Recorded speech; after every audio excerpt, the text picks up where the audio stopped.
It's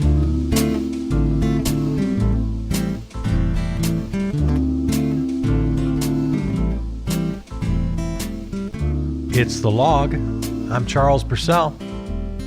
Let's see. Before we get into the meat of today's program, I've got a couple of, several actually, memes that have stacked up. I've been remiss lately. We used to do a pretty regular feature called Meme of the Day. And, you know me, I'm a fan of memes. It's a nice little art form. It's a good little pithy way to communicate. Just quick little posts, a little tweet here and there. So I guess technically these aren't memes. They're not clever captioned pictures. They're just quick little hits. They're quick little social media hits that I want to share with you. Okay, in no particular order. This is from Peter Schiff. If Elizabeth Warren is correct that canceling student debt will grow the economy, why stop there? Let's cancel credit card debt and really boost the economy. How about throwing in auto debt? In fact, why not just cancel mortgage debt and set off the greatest economic boom in history?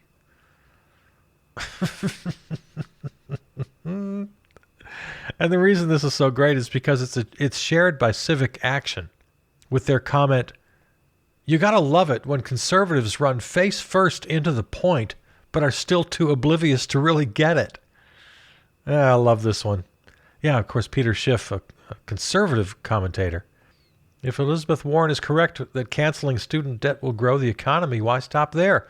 Let's cancel credit card debt and really boost the economy. How about throwing in auto debt? In fact, why not just cancel mortgage debt and set off the greatest economic boom in history? He thinks he's making a point, and he is. He's making our point. I love that. Conservatives will often do that. I've noticed if you've ever spent any time at all with conservative radio hosts or cable hosts, they'll repeat left-wing talking points, and instead of refuting them, they just repeat the language itself with a sarcastic voice. Oh, you don't like police brutality. No, we don't. They haven't got an argument, so they resort to sarcasm, and sometimes it just comes right back and just bites them right in the butt. So Civic Action, good for you for sharing that, Peter Schiff. Okay, another quick hit. Can you imagine a world where we shared rather than traded? Where living on Earth didn't come with a price tag? Where no one hoards obscene wealth? Where no one gets left behind? There is no universal law that dictates we must trade. We invented it. We can change it. Colin R. Turner making a point that we stress on this program quite often. Yeah, this whole system of rules and regulations of money and trade, all invention, no universal law that dictates. We invented it. We can change it. This was posted shortly after Thanksgiving. The stock market hitting 30,000 points for the first time ever on a day where 2,216 people died from COVID-19 and in a week where people will be starving on Thanksgiving tells you everything you need to know about our broken system. Cori Bush, newly elected Missouri member of Congress. I like Cori Bush. Let's see. One more from Bree Newsom Bass. I don't know who needs to hear this, but you are not a capitalist. You are a salaried employee working in an industry owned by an actual capitalist. People keep confusing simple commerce, which has always existed, with capitalism, a specific type of economy. Folks swear up and down they are capitalists and don't actually own anything. The people who have the power to repossess your belongings if you miss a payment are the true capitalist. You are a worker and a consumer trying to be in false class solidarity with billionaires. Nicely put, Bree Newsom Bass. All right, so we've got a few of our social posts and memes of the day taken care of. I've still got a few in my stack. We'll get to them in future programs. But today, on this brand new day, and it is a brand new day, and I'll tell you why. I don't know. I've had a bit of a revelation here. Yesterday, the Orange Menace tweeted in all caps, "Overturn." He and the rest of the deplorables have really crossed the line now. They've really stepped through the looking glass. They're not talking about the idea that he won the election. They've kind of given up on that. And now they're quite literally calling for state legislators and the courts to overturn the election. I guess you might say it's just a matter of semantics. Nothing has really changed. He means that Joe Biden won fraudulently. So yes, he won, but he wouldn't have won without the fraud, so he didn't really win. Yeah, you can play those word games. But this, to me, seems like an important milestone. The fact that he and his henchmen have been calling governors on the phone, calling state legislators, the Orange Menace himself making personal phone calls to state legislators in Michigan, in Pennsylvania, elsewhere, asking them to toss out the votes of the citizens of their state and hand him the presidency. I'd love to know the nature of those calls. I wonder if he's, I don't know, what's his pitch? Is he threatening? Does he cajole? Flatter? I wonder what the tone of those calls are. I'd love to know. But in my mind, I feel like we've crossed a threshold here. By the time you hear this, it may be decided. It looks like the very last stand is here in Wisconsin. And even on the minuscule chance that he would win, there really is no chance he's going to win. But even if he did, it wouldn't change the election. Wisconsin is only 10 electoral votes.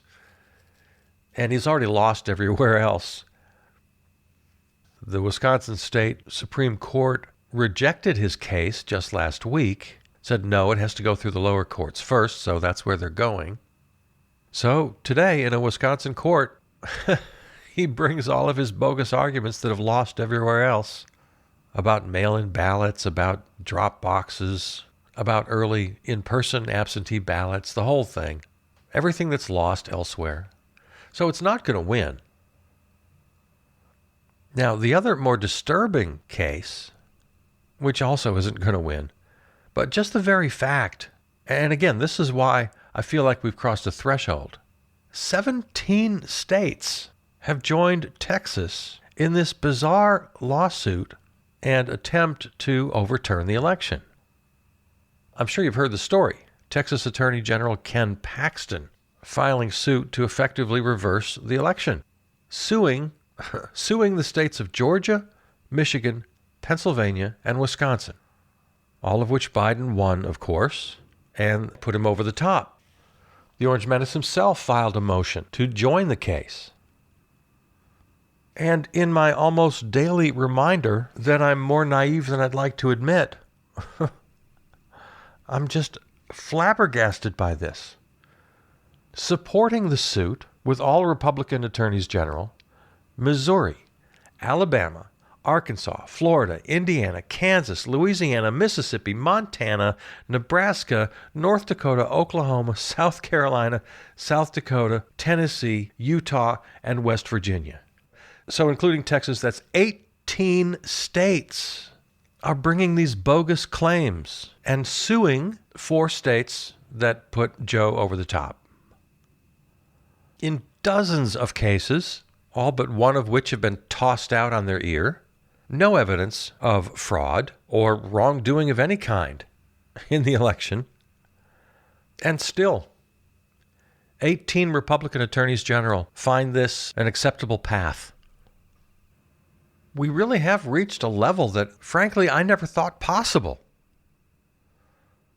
Ron Johnson, senator from Wisconsin, making a serious bid to overthrow Joe McCarthy as the most embarrassing official ever to come out of this state, said in an interview yesterday he won't rule out challenging electoral college results when it comes to him in Congress. Congress, of course, has to formally certify the vote. That's how the thing works. December 14th, which is what, Monday, next Monday, the Electoral College does its thing, makes it official, sends the results over to Congress, and they make it official.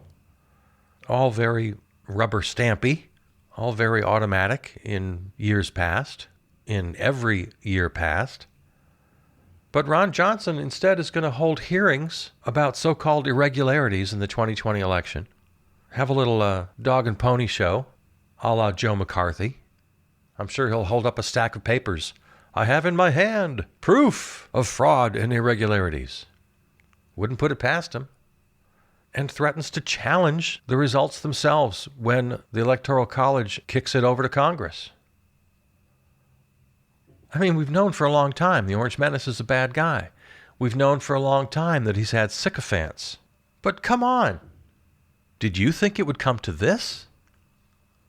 His enablers have become true enablers. I mean, not just giving words of encouragement on the nightly news.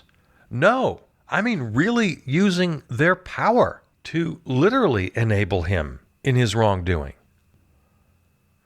We talked the other day about John Durham being named special counsel by Bootlicker Bill, taking that bogus investigation to a new level.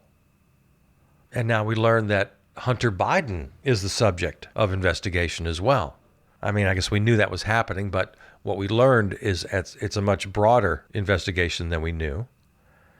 So through investigations, they're doing everything they can to prop up the wild imagined charges of the Orange Menace against his political foes, and to cripple the incoming administration before they even take the oath. They're sabotaging the new administration in every way they can think of. They're still withholding important information from the transition teams on various issues. Republicans are making it pretty clear that they're going to sabotage appointments. They're going to slow roll or deny nominees that come before their committees. Yeah, the Orange Menace may be flying down to Mar-a-Lago, and he'll begin whatever's next for him. But he leaves behind a Republican Party that's been completely transformed in just the last few years. I mean, they've been going down this path for quite a while, with the impeachment of Bill Clinton, which was, of course, ridiculous and bogus.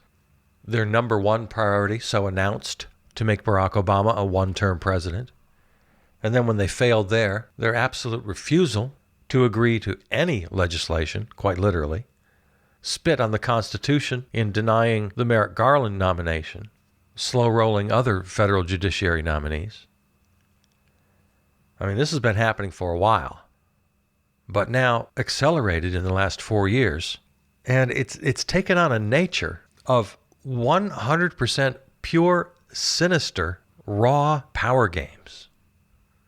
And their flirtations with fascism, their disdain for democracy, is now right out in the open. And this is the threshold that I say we've crossed.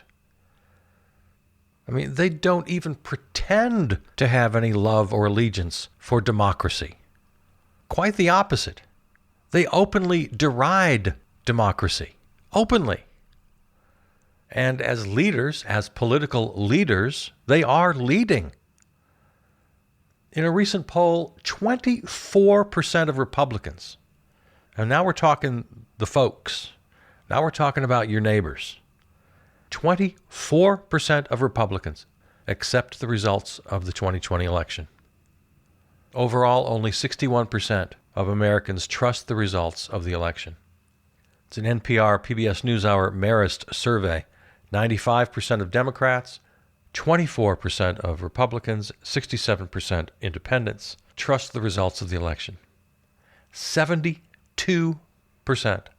a supermajority of Republicans, believe there was fraud and wrongdoing in the election. Do not accept President-elect Joe Biden. When have we ever seen numbers like this?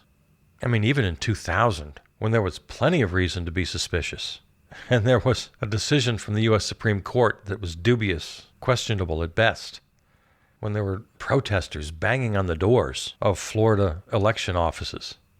I don't think we saw numbers like this even then. when there was real, visible, tangible, documented evidence of fraud and abuse. We didn't even see numbers like this. And we certainly didn't see levels of violence and threats of violence. I don't know. I'll have to ask an historian. When is the last time we've seen this level of violence and threats of violence? So many examples. Michigan Secretary of State Jocelyn Benson, protesters gathering outside her home, threatening her family, armed protesters. And of course, she's not alone. Have you heard some of the recordings of these voicemails coming in to various legislators around the country?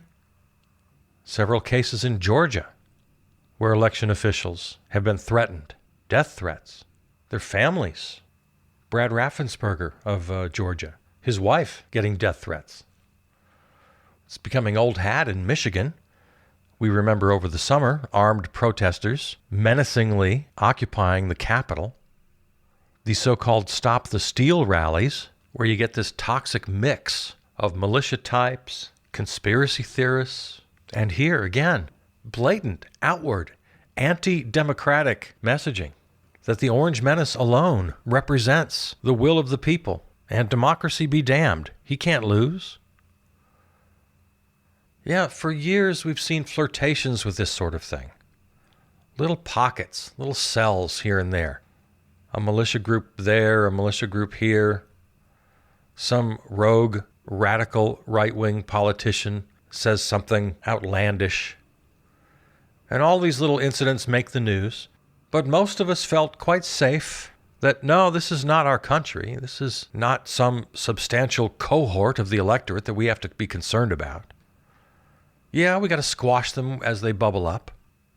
But this level? The numbers we see in the polls? The real and tangible support and validation between office holders at the highest level, in Congress, in the White House, and those at the grassroots, at the front lines. They're simpatico. They bolster, enable, support one another from both ends of the power spectrum, from the top right down to the base. Here's an illustration of how bizarre it's become. The Arizona Republican Party.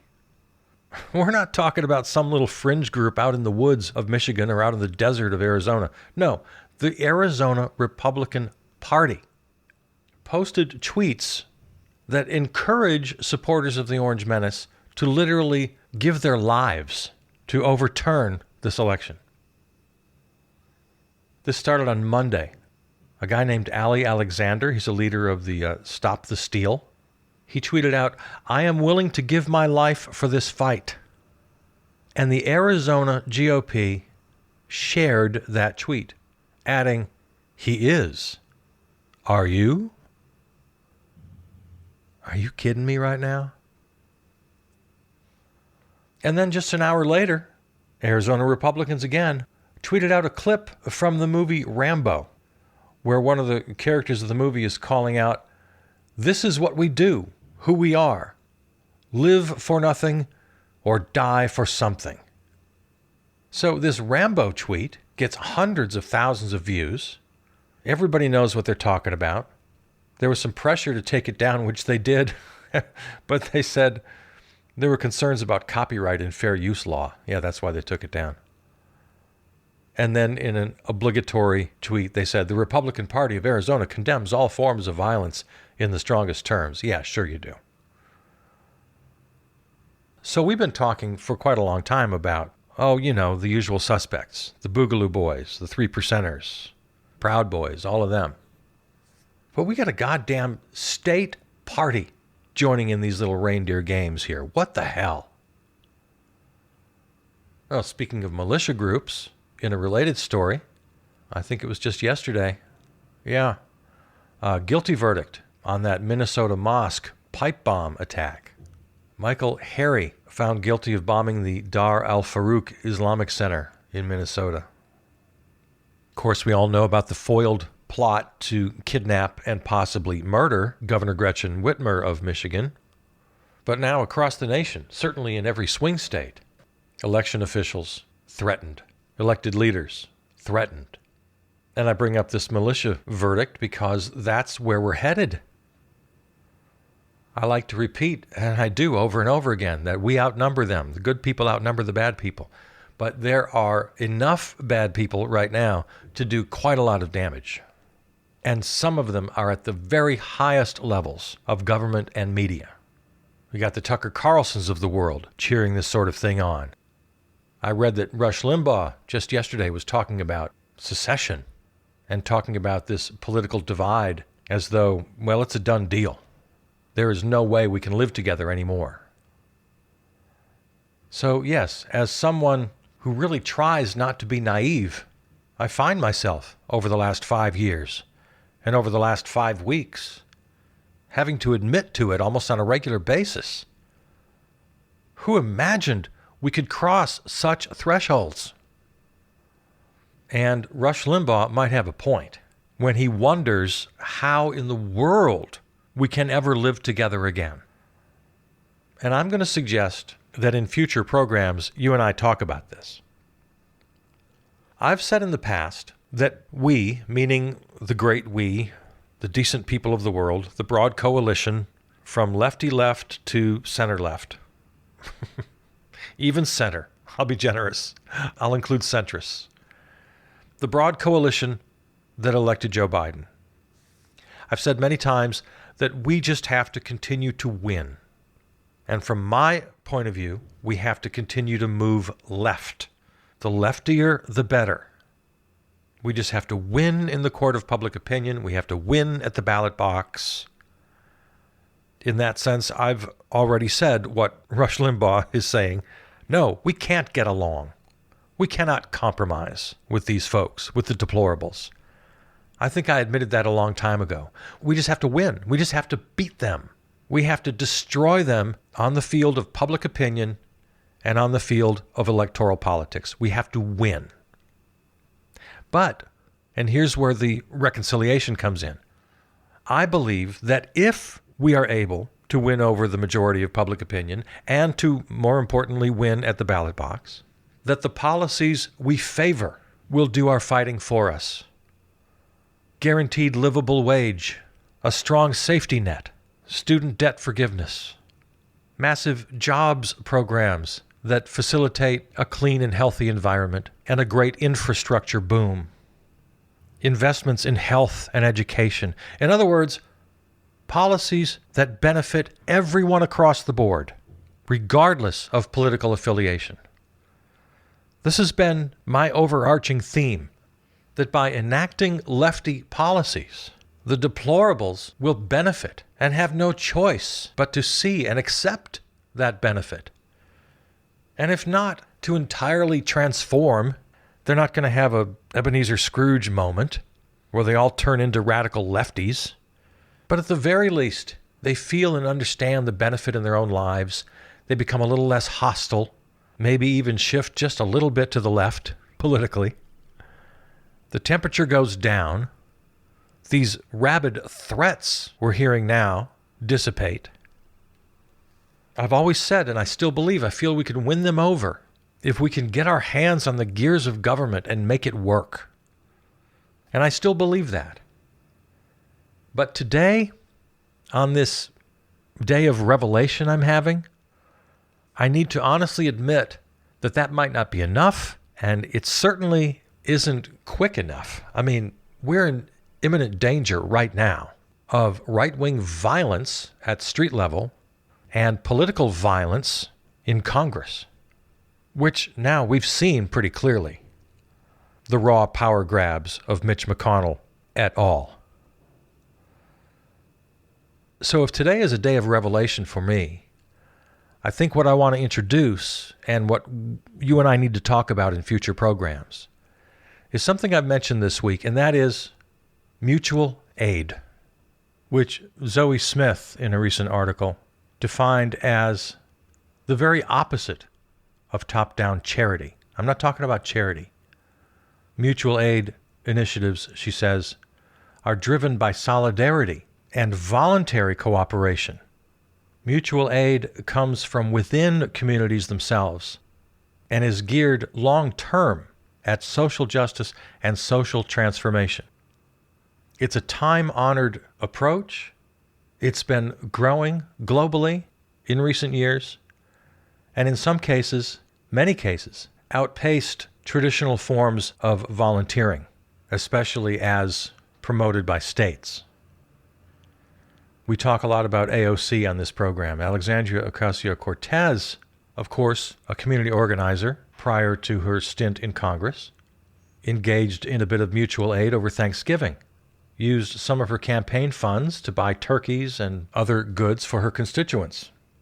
Quoting now Lauren Hitt, AOC campaign spokesperson, the Congresswoman believes that when a larger federal response fails, as it has with COVID-19, we have a responsibility to think creatively about what we can do with others in our community to meet the needs of our constituents. Now, if you want to be cynical about this, you could say she's just buying votes. No, she's engaging in a long tradition of direct and mutual aid. The Black Panthers of Oakland certainly practice this idea with free community health clinics, food drives, etc. And again, not to be confused with traditional charity, where rich folks decide where they want to toss their money and cash in on their itemized deductions. No. This is in the tradition of community organizing, of shared responsibility, of communities themselves deciding what and where the need is most pressing and how to meet those needs. So let's make this promise. Let's talk about mutual aid. In the meantime, just, search it. Just search the term. I'll share a couple of articles on the Charles Burcell Facebook page. And let's all of us really try to start understanding what it means and how we can participate. Because even though I do believe that electoral politics is still an avenue that I'm not giving up on, I often talk about how the deplorables, since Ronald Reagan and then really kicking it into high gear with the Tea Partiers, and then taking it over the top with the Orange Menace, they've shown us you can change this world with electoral politics. They did it. So I still believe in that. But with recent developments, I'm adjusting my thinking. I'm admitting that that might be a year or 2 or 3 or 10 years too slow in the making. And in the meantime, I'm very much intrigued by the idea of mutual aid. So I myself will do a little more reading on this so we can talk a little more coherently in future programs. But let's do that. So search it yourself, do a little reading on it. Again, I'll share a couple of articles on the Facebook page. So we'll leave it there for today. Speaking of the Facebook page, I encourage you to visit often. Go ahead and like the page, get it in your feed. Always good stuff, including every episode right here of The Log. CharlesBurcell.com, another spot where you find this and all the other podcasts in the podcast family. Let me thank again River West Radio, our flagship terrestrial station, riverwestradio.com, and Peter Donalds, who wrote and performed our theme song. There it is. That's The Log for today. I love you. I'm Charles Burcell.